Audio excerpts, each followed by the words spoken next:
Oke, Bu Winda sudah siap ya untuk ujiannya? Insya Allah siap, Pak. Oke, baik. Kalau lihat senyumnya kayaknya sudah siap betul gitu ya. Ya, Ibu ngajarnya di mana, Bu? Di SMP 2 Ampek Nagari Bawan, Pak, Agam. Bawan Agam. Sudah berapa lama Ibu ngajar di situ? Sudah 7 tahun, Pak, dari 2016, Pak. Berarti sudah banyak pengalamannya, Bu ya. Enggak terlalu banyak, Ya, Pak. oke, baik, Bu. Beberapa waktu yang lalu kan sudah ada kegiatan pendalaman materi ya. Salah satu modul ajar yang Ibu pelajari itu adalah modul ajar teori belajar dan pembelajaran. Nah, Iya, Pak. jadi terkait dengan teori belajar itu ada 5 teori belajar secara umum gitu ya. Mulai dari teori belajar behavioristiknya, kognitivistiknya, konstruktivistik, ada lagi teori belajar sosial, teori belajar humanistik begitu ya. Iya, Pak. Bisa enggak Ibu menjelaskan secara sederhana pemahaman Ibu terhadap teori-teori belajar itu gitu. Ya, Perbedaan di baik, antara Pak. mereka itu seperti apa menurut Ibu? Baik, Pak. Baiklah, Pak. Dari materi yang Bapak jelaskan tadi, ada 5 teori belajar. Yang pertama yaitu teori belajar humanistik, yaitu teori belajar ini kita memanusiakan manusia, yang mana di sini proses pembelajaran itu berpusat pada peserta didik, Pak. Yang kedua, ada teori belajar behavioristik, yang mana dalam teori ini yang diutamakan itu perubahan tingkah laku. Apabila seseorang peserta didik sudah belajar, itu terlihat dari perilakunya sudah berubah, Pak. Yang ketiga, ada teori kognitif, yaitu dalam teori ini tentang kecerdasan peserta didik, yang mana peserta didik apabila dia sudah belajar berarti sudah nampak dari pengetahuannya, Pak. Yang keempat, ada teori belajar konstruktivisme atau membangun pengetahuan melalui pengalaman dari peserta didik, Pak. Yang mana di sini peserta didik apabila dia itu belajar, dia bisa menggabungkan pengalamannya yang sudah lama yang sudah dia kerjakan dengan pengalaman yang baru. Kemudian yang kelima, ada teori belajar sosial. Di sini yaitu khusus pada perilaku peserta didik dalam masyarakat, Pak, atau lingkungan masyarakat majemuk, Pak. Ya, baik. Itu aja pemahamannya, Bu.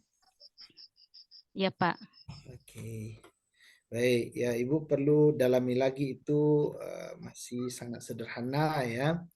Dia ada sebenarnya keywordnya atau kata-kata kunci setiap teori belajar itu begitu ya. Ya, Nah, itu Pak. yang perlu Ibu dalami karena nanti waktu UP, nah itu sangat membantu kalau Ibu tahu kata-kata kunci dari setiap teori belajar itu. Ya, Ya, Pak. baik.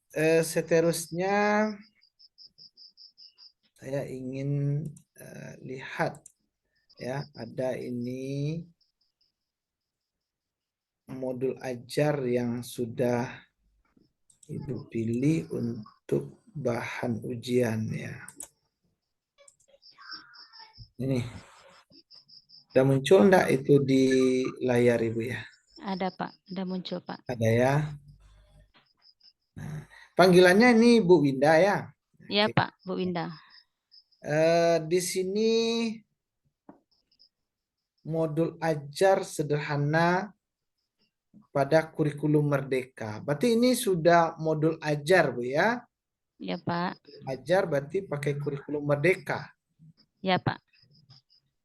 Di sini masih ada saya temukan kelas semester. Dalam kurikulum merdeka itu biasanya tidak ada menggunakan istilah kelas lagi dia. Tapi menggunakan istilah apa? Masih, Pak. Fase ya. Ini fase berapa ini Bu kalau kelas 7 ini? Kelas 7 ini kelas 1 kalau di tingkat SMP, Pak. Fasenya kalau umum untuk SMP fase D, Pak. Fase D. Ya, betul ya. Jadi kalau fase A, B, C itu di SD ya. Iya, Pak. Iya, oke. Berarti di kelas 7 ini berarti sudah masuk fase D ya. Oke. Kemudian di sini ada langsung Ibu ke CP begitu, Bu. Bukannya harus ada dulu kompetensi awal gitu, Bu. Pernah Ibu dengar kompetensi awal? Pernah, Pak. Nah, itu apa maksudnya, Bu? Ini tidak ada di dalam Ibu, tidak ada. Eh, kompetensi awal itu kan kompetensi yang ini ada dua nih Oh, ini modulnya Pak, ada. yang di atas Ya, yang ini ya. sederhana Pak, yang di Oh, bawahnya yang modul ini. ajar Pak. Iya, iya, iya, iya. Modul ajar lengkap. Nah, ini yang saya maksud. Ah ya Pak. Jadi kompetensi awalnya apa maksudnya, Bu? Kompetensi yang dimiliki oleh peserta didik sebelum kita belajar Pak, sebelum kita menyampaikan materi itu, jadi peserta didik kita sudah ada kompetensi awalnya mengenai materi yang akan kita ajar Pak. Itu dari mana kita tahunya, Bu? Kalau kompetensi awal ini. Mungkin bisa kita lihat dari fase yang sebelumnya dialami oleh peserta didik kita, Pak. Kalau dia SD kelas 6 berarti kan fase C. Hmm. Berarti kita lihat di akhir fase C itu apa yang sudah dicapai oleh siswa. Dari sana bisa kita lihat, Pak, untuk Ya, melihat ya. kemampuan Berarti awalnya, Pak. ini kelompok awal itu berarti setiap prafase gitu ya, atau sebelum masuk ke fase berikutnya itu Iya, Pak. ada dulu semacam eh, apa namanya asesmen ya, asesmen awal yang berupa melihat kondisi awal siswa ya. Iya, Pak. Oke. Baik, kemudian di sini ada profil pelajar Pancasila, Bu. Ini berapa elemen ini, Bu?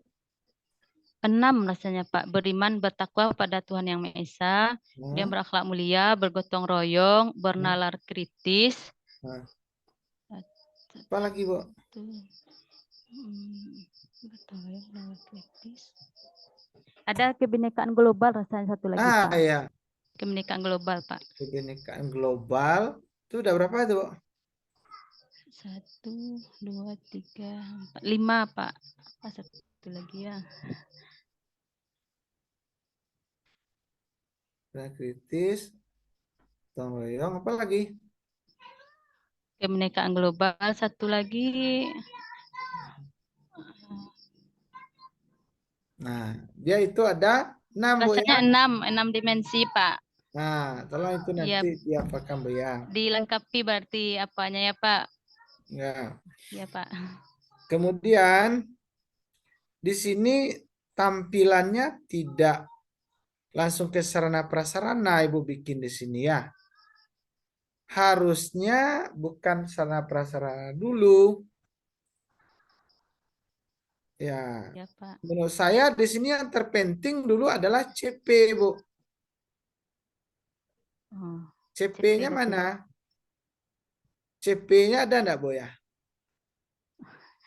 CP di atas tadi ya, Pak. Ya, ini kan yang lengkap ini ha. Iya, Pak, ya, Pak. Lengkap modul ajar format lengkap modul ajar. Nah, gimana ini ya? Jadi harus ada di sini harusnya CP, Bu. CP ya, Pak. Ya, Pak. Kalau di atas tadi CP-nya ada Ibu buat. Nah, jadi ini justru yang tidak lengkap. Nah, kan gitu. Kalau CP Ya, ini apa Pak. maksudnya Ibu? Dari mana kita merumuskan ini, Bu? Atau gimana caranya? Kalau CP ini sudah dirumuskan dari Kemendikbud, Pak. Jadi Hmm. kita tinggal cuma ngambil lagi, Pak, CP Oh. ini, Pak. Kalau TP begitu juga, Bu? Kalau TP turunan dari CP. TP ini kita yang membuat, Pak, tujuan Oh, pembelajaran. Apa nanti yang akan dihasilkan oleh peserta didik kita nanti, Pak. iya. Ini TP kan? Kemudian baru bawahnya indikator, Pak. Iya, Pak. Ya, Indikator. ada biasanya indikator pembelajaran, Bu, dalam kurikulum Merdeka. Kakak KKTP apa ya, Pak? Bukan. Ada lagi namanya setelah TP itu ATP. Nah, tanda Ibu atau apa ATP? Alur tujuan pembelajaran. Ah iya, alur tujuan pembelajaran. Mana dia alur tujuan pembelajarannya, Bu? Berarti bukan indikator, Pak. Enggak. ATP ya Kalau Pak. indikator berbeda, ini kata-katanya saja alur. Alur itu mengartikan apa maksudnya itu? Sama dengan langkah-langkah Pak. Hah? Rincian sama dengan langkah-langkah Pak. Rincian sama dengan langkah-langkah. Bukan. Kalau alur Rincian itu, sistematis berarti dari tujuan pembelajaran kita. nah, jadi maksudnya gimana alur tujuan pembelajaran? Ibu pahami seperti apa ATP itu? Di sini tidak ada ATP-nya. Kalau yang saya pahami ATP ini turunan dari TP kita Turunan dari TP. Pak. Hmm? Jadi ATP itu, Bu, dia sekumpulan tujuan pembelajaran ya yang sudah tersusun secara sistematis. Dikatakan dia alur karena kita boleh mencapai tujuan pembelajaran yang kedua kalau tujuan pembelajaran pertama sudah tercapai. Kita boleh mencapai tujuan pembelajaran yang ketiga kalau tujuan pembelajaran pertama dan kedua sudah tercapai. Jadi dia alur gitu. Dan alur itu tujuan itu sekumpulan tadi itu untuk satu fase. Jadi sangat banyak tujuan, tetapi sudah tersusun secara Sistematis. sistematis. Ya, Ya Pak. nah itu maksudnya. Jadi banyak dia, bukan berarti turunan. Kalau turunan ya seperti CP, KTP gitu kan, itu di breakdown. Kalau ini bukan di breakdown, tetapi tujuan yang tadi itu banyak, tetapi disusun pencapaiannya. Dan itu berlaku untuk satu fase gitu. Ya. Paham betul? Itu dikatakan Paham insyaallah alur. Pak. Alur. Ada itu tidak ada terlihat di sini di alur itu tidak ada gitu. Itu perlu lengkapi ya. Ya Pak. Nah, kemudian baru target peserta didik.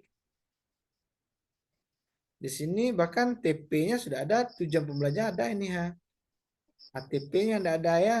Ya Pak. Nah, kemudian ada yang namanya target peserta didik. Nah, di sini apa target peserta didiknya, Bu? Kok Siswa perangkat yang ajar ini digunakan untuk siswa siswa yang reguler? reguler Pak. Nah, maksudnya gimana, Bu? Ada siswa Siswa reguler, reguler ini di gimana siswa reguler, Bu? yang reguler ini maksudnya siswanya itu siswa yang normal gitu Pak. Normal ya. Baik dari sisi kognitifnya, baik dari sisi matanya, Ya, baik telinganya. Artinya anak kondisi normal gitu ya. Itu reguler. iya. Kalau yang eksekutif ada, Iya Bu? Pak. Target, Yang berkebutuhan khusus Pak. target peserta didik yang kedua apa lagi? Ada yang kebutuhan khusus Berkebutuhan disabilitas Pak. khusus, disabilitas. Terus ada lagi yang ketiga, Yang siswa yang sangat cerdas Pak, IQ-nya tinggi, apa namanya? pencapaian tertinggi, Nah, ya anak dengan capaian capaian tertinggi Pak. tertinggi. Nah, jadi itu pengelompokannya. Sementara yang Ibu buat ini sekarang adalah untuk anak yang reguler. Reguler Pak. Itu maksudnya ya. Ya Pak. Oke, kemudian di sini Ibu tidak ada menyebutkan model pembelajarannya ya. Di mana saya temukan model pembelajaran, Bu? Langsung di kegiatan inti saja Pak. Bisa Apa begitu sih? harus disebutkan, Bu. Eh, Karena ini formatnya masih keliru menurut saya ini. Harus ada model pembelajarannya menggunakan apa di sini, Ibu? ini PBL Pak. Problem Based Learning Pak. PBL. Ya, dia model-model apa saja kalau dalam implementasi kurikulum Merdeka ini yang disarankan? Ada model PJBL, Pak. Nah, apa bedanya itu, Bu? Kalau PBL kan berbasis masalah yang kita awali Hmm. dengan Hmm. berbasis masalah, Pak. Kalau Hmm. yang PJBL itu nanti kita tujuan akhirnya produk, Pak. Ada yang dihasilkan oleh peserta didik kita, Pak. Kalau Hmm. yang PBL berbasis masalah, nanti tujuan akhirnya siswa mampu mencari atau menyelesaikan permasalahan yang kita bahas tadi, Pak. Iya. Oke, terus ada lagi Ibu di dalam apa itu ada pemahaman bermakna. Apa itu maksudnya, Bu? Pemahaman bermakna ini pemahaman nanti apa manfaat yang akan diperoleh peserta didik setelah kita mempelajari materi ini, Pak. Iya, dalam kehidupannya ya. Ya, bisa dilakukan dalam kehidupannya, Nah, kemudian kalau yang Pak. pertanyaan pemantik, Kalau pertanyaan pemantik, pertanyaan yang kita kasih agar siswa itu bisa berpikir secara kritis, Pak, sesuai dengan tujuan pembelajaran yang sudah kita susun tadi, Pak. Pertanyaannya sesuai dengan TP yang akan kita sajikan tadi, Pak. jadi ini sebenarnya pertanyaan pemantik itu bagaimana untuk menstimulus stimulus siswa agar dia memiliki rasa keingintahuan, Keingintahuan terhadap materi. menimbulkan rasa keingintahuan atau ya muncul rasa keingintahuannya gitu. Maka diberi semacam pertanyaan Pemantik. pemantik begitu bahasanya. Ya, Ya, Pak. jadi ini persoalan susunan sistematika modul ajar Ibu ini perlu disempurnakan lagi. Ya. Ya, diperbaiki, Pak ya.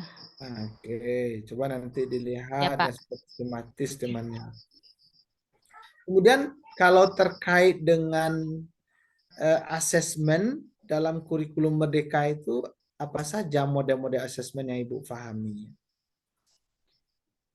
Dalam kurikulum Merdeka ada 3 asesmen yang biasanya kita lakukan, Pak. Yang pertama itu asesmen diagnostik, asesmen yang kita Itu lakukan kapan itu? untuk mengetahui permasalahan-permasalahan awal Hmm. sebelum pembelajaran dimulai, Pak. Hmm. Agar kita tahu misalnya apa kendala yang terjadi dalam peserta didik, bagaimana gaya belajarnya, Pak. Yang kedua ada asesmen formatif, Pak. Asesmen yang kita lakukan pada saat proses pembelajaran, Pak.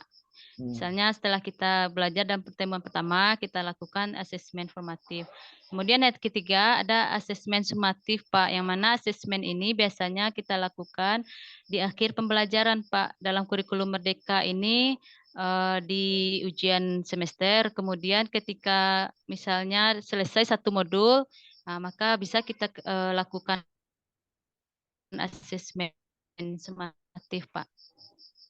Jadi itu kan berbeda dua pernyataan Ibu. Tadi ada yang di akhir semester, ada yang selesai satu modul. Sebenarnya yang mana? Itu modul, Pak. Hah? Bisa kita lakukan keduanya, Pak. Yang bisa kita lakukan keduanya, Pak. Ya, jadi yang benarnya itu lebih kepada untuk satu modul itu ya itu nanti harus ada namanya sumatif gitu sehingga nanti ada istilahnya sumatif satu, sumatif dua di nerafornya ya sumatif tiga namanya sumatif gitu Oh ya, nanti Pak. ada lagi 3. sumatif akhir begitu. Nah, itu ada istilahnya Bu sumatif akhir ya. Ya, Hmm. Pak. Terus terkait dengan eh, asesmen ini ranahnya kan tiga tuh Bu. Iya, Menurut Pak. Benjamin S. Bloom itu kan ranah kognitif, ranah Aktif, afektif, dan ranah psikomotor ya. afektif, psikomotor satu, Pak. Nah, menurut Bu Winda, kalau untuk mengukur ranah kognitif itu apa instrumennya Bu? Bisa kita lakukan tes, Pak. Tes Tes ya. memberikan soal, Pak. Bisa bentuk Hmm. esai atau objektif, Kalau ranah Pak. afektif bisa tes juga Bu. Bisa kita lakukan observasi, observasi, Pak, Observasi. atau jurnal atau Heeh. penilaian teman sebaya, penilaian teman sebangku, Bu. Ya, coba. Nah, ada penilaian teman sebangku rasanya, Bu. Penilaian teman, ya, penilaian apa, Bu? Penilaian teman sejawat ada juga, atau penilaian sebaya, Ya, ya. sebaya, Pak. Nah, ya. Nah, itu penilaian. Ada lagi penilaian diri, self evaluation. Jadi anak itu kita minta menilai dirinya sendiri gitu. Juga ya. Di jurnal tadi ya juga Ya, ya. Pak. Ya, Pak. Nah, itu observasi. Nah, kemudian kalau untuk ranah psikomotorik gimana menilainya, Bu? Eh, kita adakan praktek, Pak. Praktek. Ya, Ya, kemudian dalam keterampilan. praktek itu kita butuh apa, Bu? Untuk penilaian? Bisa untuk penilaiannya rubrik kita bikin, Pak. Nah, kita bikin rubriknya ya. Iya, Oke, baik. Pak. Ah, Ibu kemarin Bu Indah ada bikin PTK, perusahaan PTK-nya ya. Ada perusahaan PTK kemarin, Bu? PTK-nya itu, Pak, pengaruh ada, Pak, mungkin PTK, Pak. Apa judul PTK Ibu? Masih ingat enggak, Ibu?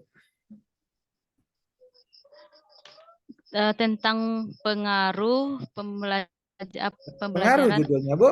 movie learning, Pak, terhadap motivasi belajar. Iya, Pak. Pengaruh. Pengaruh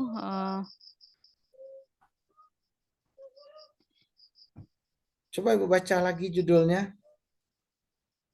Ibu buka. pengaruh pembelajaran movie learning terhadap motivasi belajar siswa mata pelajaran PAI kelas 7 di SMP 2 Ampek Nagari, Pak.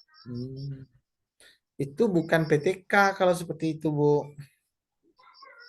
Ya, itu PTK eksperimen. Kalau PTK itu ciri khasnya ada kata-kata peningkatan. Lihat dong kata-kata peningkatan di judul Ibu. Atau meningkatkan. Nah, kalau enggak, Berarti meningkatkan motivasi, Pak.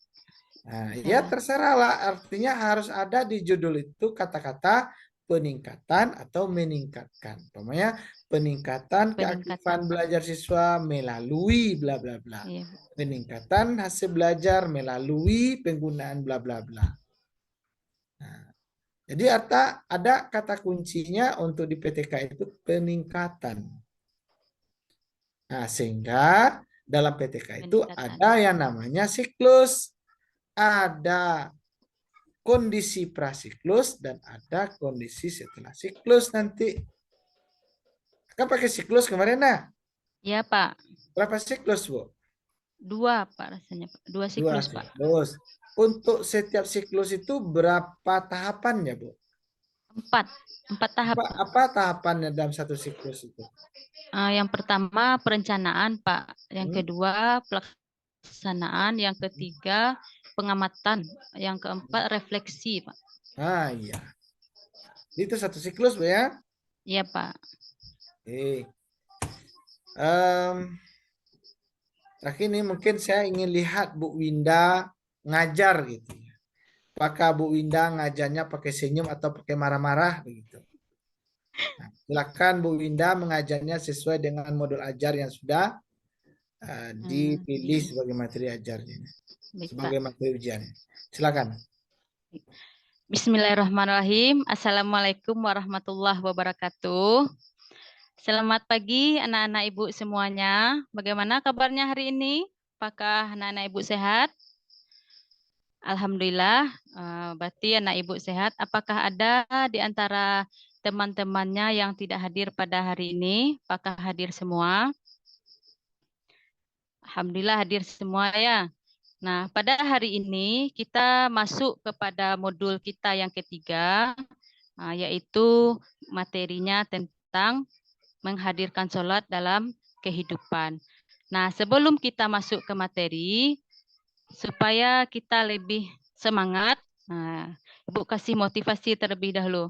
Ya, silakan semuanya anak-anak Ibu berdiri. Oke, kita angkat tangan ke atas. Kemudian tangan ke samping, tangan ke depan, dan duduk siap. Nah, sebelum belajar, Ibu ada satu kata-kata motivasi. Kata motivasinya yaitu tidak ada proses yang akan mengkhianati hasil. Nah, maksudnya di sini yaitu apapun usaha yang anak-anak Ibu lakukan, insya Allah maka nanti akan ada hasilnya. Nah, jadi intinya kita itu harus selalu berusaha.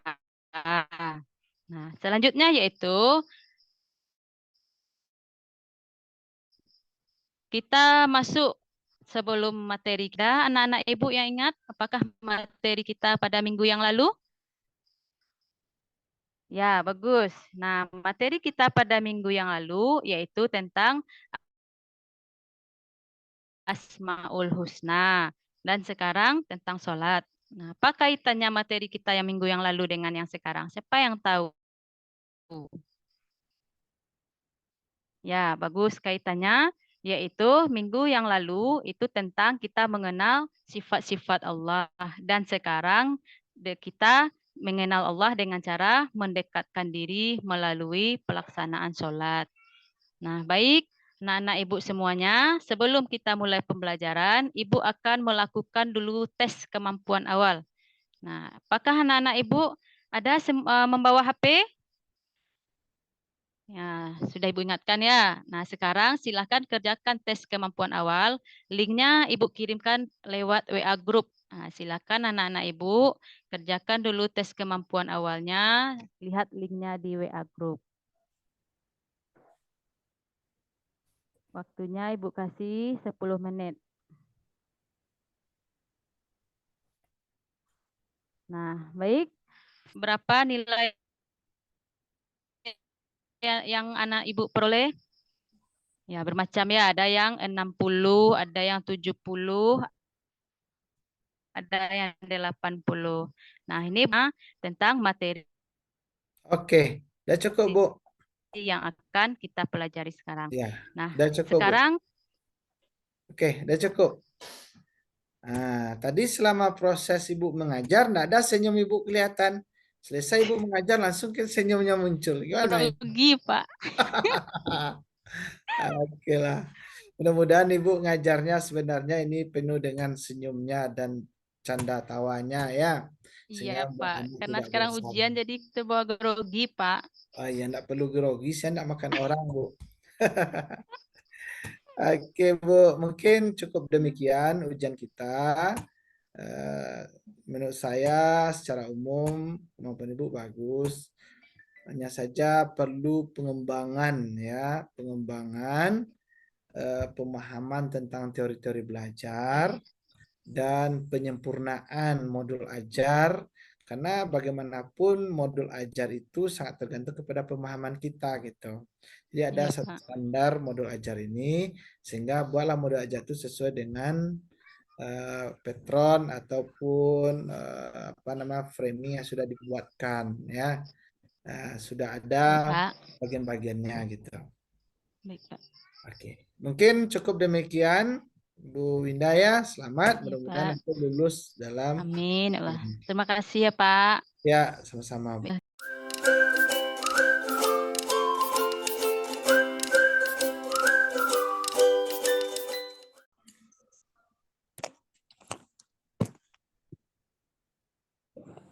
Baik, kita mulai ya. Assalamualaikum warahmatullahi wabarakatuh. Waalaikumsalam warahmatullahi wabarakatuh. Saya bersama Bu Winda ya. Ya, Pak. Oke, baik. Bu Winda, kita akan melaksanakan ujian kompre bidang profesional untuk PTK Winkwi Tinggi periode ini. Baik, untuk ujian hari ini mari kita mulai dengan baca basmalah. Bismillahirrahmanirrahim. Untuk kesempatan pertama saya minta kepada Ibu Winda untuk memperkenalkan diri, nama, pendidikan terakhir, dan tempat tugas. Silakan. Assalamualaikum warahmatullahi wabarakatuh. Waalaikumsalam warahmatullahi wabarakatuh. Baik, Pak. Perkenalkan nama Winda Alia. tempat tugas di SMP 2 Ampek Nagari, Kabupaten Agam, Bawan. Lama mengajar sudah 7 tahun, mulai dari 2016. S1-nya tamatan IAIN Bukit Tinggi, Pak. Oh gitu. Waktu YIN atau STAIN? Tamatnya sudah IAIN, Pak. Waktu masuk masih STAIN, Pak. Pas Masuk tamat STAIN tambah baru alih YIN. status, Pak. Oh iya, berarti tahun berapa tamatnya? Tahun 2016, Pak. 16. Oh, baru berubah status ya. Iya, Pak. Masuk di STAIN, keluar di YIN-nya. Keluar di IAIN. Oh ya, sekarang kemarin masuk PPG-nya di YIN enggak? Keluarnya nanti Udah win, Pak. enggak ya? Udah win ya, masuk di win keluar win ya. Nah, nanti enggak Insya Allah, Pak. berubah. Baik Bu Winda, sudah menyiapkan modul ya untuk Sudah, Pak. ujian kompre. Apa modul yang Bu Winda buat? Pertama modulnya materinya tentang sholat, Pak, dengan model PBL. Yang kedua zikir dengan model PJBL, Pak. Oke. PBL yang Bu Winda buat settingnya seperti apa? Desain pembelajarannya seperti apa? PBL yang dalam modul yang saya buat, setelah nanti kita kegiatan inti, itu yang pertama kita ada orientasi masalah, Pak. Yang mana di awal itu kita sajikan masalah pada peserta didik. Kemudian langkah yang keduanya kita mengorganisasi peserta didik, kita kelompok-kelompokkan. Yang ketiganya ada bimbingan baik itu individu atau kelompok terhadap peserta didik yang ada ragu dalam masalah tugasnya. Kemudian setelah itu yang keempat kita presentasi ke depan, Pak, kemudian kelompok lain menanggapi. Yang terakhir nanti ada evaluasi, kita bersama-sama menilai dari kelompok yang tampil itu mana yang tampilnya lengkap atau yang terbaik, Pak. Jadi seperti itu skenario dalam PBL nanti, Pak. PBL berarti kan berbasis masalah ya. Iya, Pak. Apa masalah yang Bu Winda angkat untuk menjelaskan persoalan sholat ini? Kemarin yang saya angkat nanti disajikan video terhadap peserta didik, Pak. Dalam video itu ada beberapa peserta didik yang melakukan perbuatan yang tidak baik, perbuatan keji seperti ada merokok, kemudian meminum minuman keras, kemudian ada yang maaf Pak, yang pacaran. Nah, dari video yang kita sajikan nanti kita minta peserta didik mengamati apa masalah yang ada dalam video yang ditayangkan, Pak. Berarti masalah yang Bu Winda angkat dalam bentuk video, Iya, ini Pak. berkorelasi dengan kondisi real yang ada di sekolah, begitu? Iya, Pak. Karena di sekolah sekarang banyak siswa yang merokok, utamanya Pak. Kemudian yang pacaran. Jadi target atau yang ingin didapatkan dari pembelajaran ini apa, Bu Winda? Akhirnya nanti yang kita harapkan akhlaknya Pak bisa berubah. Karena yang modul ini elemennya akhlak. Nanti kita harapkan setelah pembelajaran ini peserta didik perilakunya berubah. Misalnya dari yang tidak baik menjadi baik, Pak. Sehingga Akhlaknya berubah. perbuatan keji dan mungkar itu bisa dikurangi, Pak. Oke. Kalau sesuai dengan pemahaman Bu Winda sendiri, adakah keterkaitan antara sholat dengan perilaku seseorang? Kalau menurut saya itu sangat terkait, Pak. Karena dalam Al-Quran kan sudah dijelaskan juga dalam surat Al-Ankabut, Pak, yang mana sholat itu kan bisa mencegah dari perbuatan keji dan mungkar.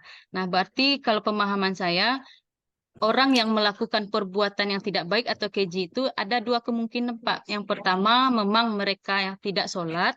Yang kedua, ada yang mereka melakukan sholat, tetapi bisa jadi sholatnya belum benar atau sholatnya masih asal-asalan, Pak. Sehingga masih terniat dalam hati melakukan perbuatan keji. Karena intinya menurut pemahaman saya, Pak, kalau kita sholat, insya Allah sholat kita tadi itu ada menjadi benteng dalam diri kita membangun agar kita tidak melakukan perbuatan keji dan mungkar, Pak. Sebab ada rasa takut Kalau pada melihat dari realita di lapangan seperti apa? Apakah yang Bu Winda uraikan tadi bisa dipotret nggak dalam kehidupan sehari-hari? Bahwasanya ada korelasi antara sholat seseorang dengan perilaku seseorang. karena dalam pembelajaran pernah saya tanya Pak anak ini, adakah sholat di rumah? jarang Bu, ada yang tidak Pak. Sehingga perilakunya yang saya lihat di sekolah, ya kalau yang laki-laki misalnya ada yang merokok Pak, kalau yang perempuan kebanyakan pacaran. Kemudian ditanya orang tuanya ada sholat di rumah nak, ada banyak juga yang menjawab Pak, enggak ada Bu. Kemudian dilihat dari anak yang kita lihat insya Allah perilakunya baik, ketika kita lihat misalnya ada pelaksanaan sholat berjamaah di sekolah, memang mereka ada melaksanakan Pak. Berarti berdasarkan observasi di sekolah ya. Ya Pak, Ketika di pada sekolah kan kita melaksanakan sholat zuhur Pak. diobservasi perilaku mereka itu ketika dikorelasikan dengan persoalan ibadah mereka berbanding lurus ya. Iya Pak. Oke. Ada nggak kasus di mana ada siswa itu dia sholatnya rajin, tapi juga melakukan perbuatan menyimpang juga, ada nggak kira-kira kasus yang seperti itu? Ada Pak, misalnya agak satu atau dua orang Pak. Tapi setelah kita kaji, kenapa masih melakukan perbuatan itu, ada juga anak itu mereka sholat mungkin hanya kewajiban Pak, atau karena orang tuanya yang selalu menuntut untuk sholat. Kalau tidak sholat kadang tidak dikasih uang jajan Bu. Ada yang menjawab seperti itu Pak. Cuma tidak banyak Pak, paling satu atau berdua yang mereka sholat tetapi masih mengerjakan yang perbuatan yang tidak baik Pak. Itu ya, makanya ini persoalan ini yang Bu Winda angkat ya. Ya Pak. Dalil-dalil terkait itu ada bisa Bu Winda sampaikan?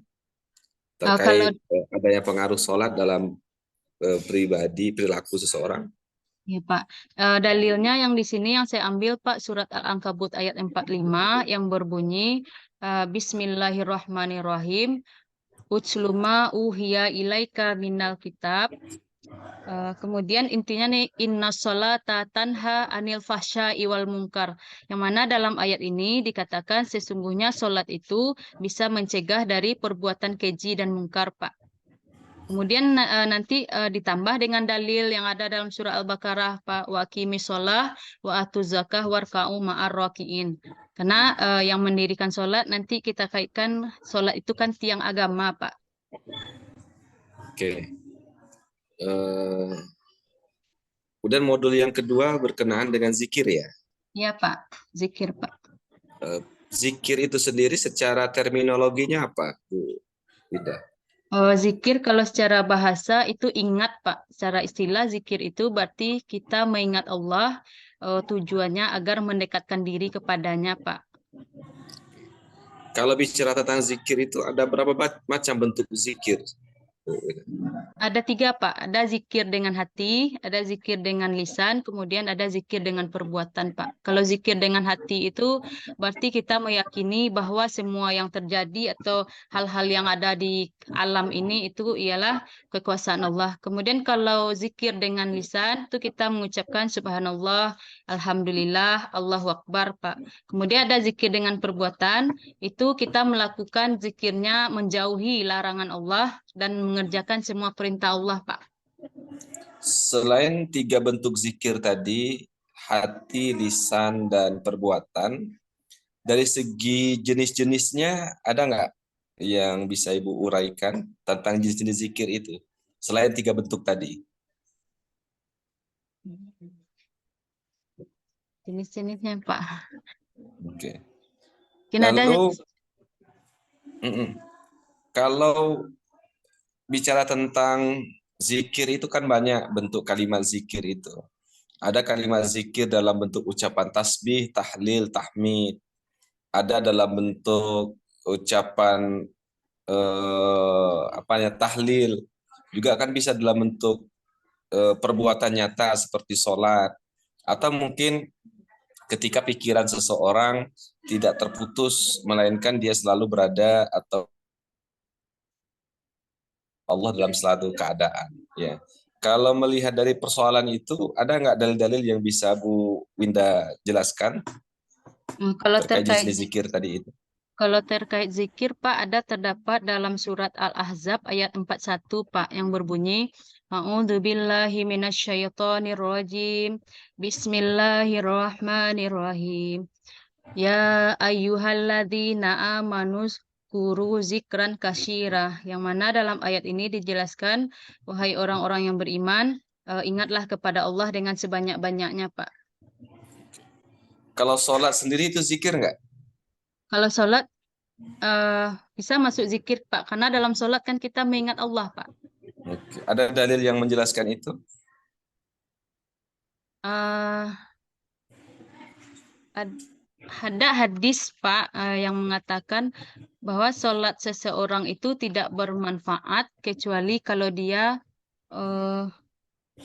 taat rasanya, Pak. Oke. Selanjutnya saya minta kepada Ibu untuk membacakan satu potong ayat atau satu surah dari ayat Al-Quran. Silakan. Saya dengan baik. A'udzu billahi minasyaitonir rajim. Bismillahirrahmanirrahim. Ya ayyuhalladzina amanu taqullaha haqqa tuqatih wa la tamutunna illa wa antum muslimun. Itu terdapat dalam surat Ali Imran ayat 102, Pak. Oke. Itu ayat. Selanjutnya silakan ambil pena dan kertas. Tuliskan surat Al-Fatihah ayat 3 dan 4. Ayat 3 dan 4.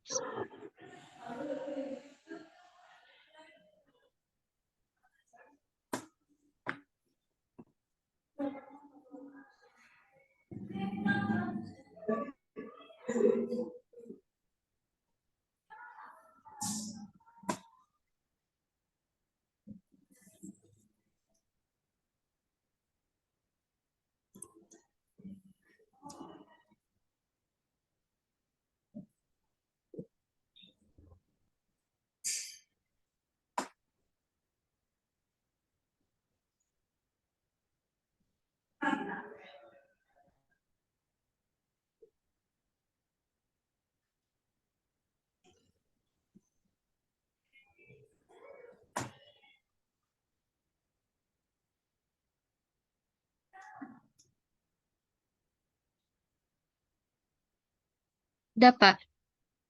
Silakan diperlihatkan.